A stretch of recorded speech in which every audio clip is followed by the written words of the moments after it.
Praise lord. ప్రియ దేవుని ప్రజలారా, ఈరోజు దేవుడు మనకిచ్చే వాగ్దానము యెషయా గ్రంథం 50వ అధ్యాయం 15వ వచనంలో, నీవు నన్ను గూర్చి మొరపెట్టుము, నేను నిన్ను విడిపించేదను, నీవు నన్ను మహిమపరచెదవు. దేవునికి స్తోత్రం, మహిమ కలుగును గాక.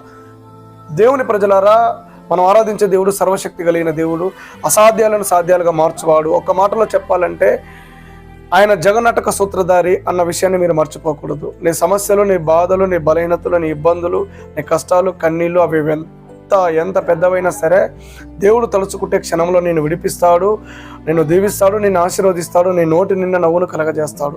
నువ్వే చెప్తావు, నా దేవుడు నన్ను బ్రతికించాడు, నా దేవుడు నన్ను విడిపించాడు, నా దేవుడు నన్ను ఆశీర్వదించాడు, ఆయన తప్ప వేరొక దేవుడు లేడని నువ్వు ఆయనని మహిమపరిచే రోజులు రాబోతున్నాయి. నిశ్చయంగా నువ్వు ఆయనని మహిమపరుస్తావు. ఇప్పటివరకు నీ జీవితంలో ఒక ఆశీర్వాదం లేదేమో, ఇప్పటివరకు నీ జీవితంలో శాంతి, సమాధానం, నెమ్మది లేదేమో, దిగులు, వ్యాధి, బాధలు, బలహీనతలు నిన్ను వెంటాడుతున్నాయేమో, దేవుడు నిన్ను విడిపించాడు, నీ ప్రార్థన విన్నాడు.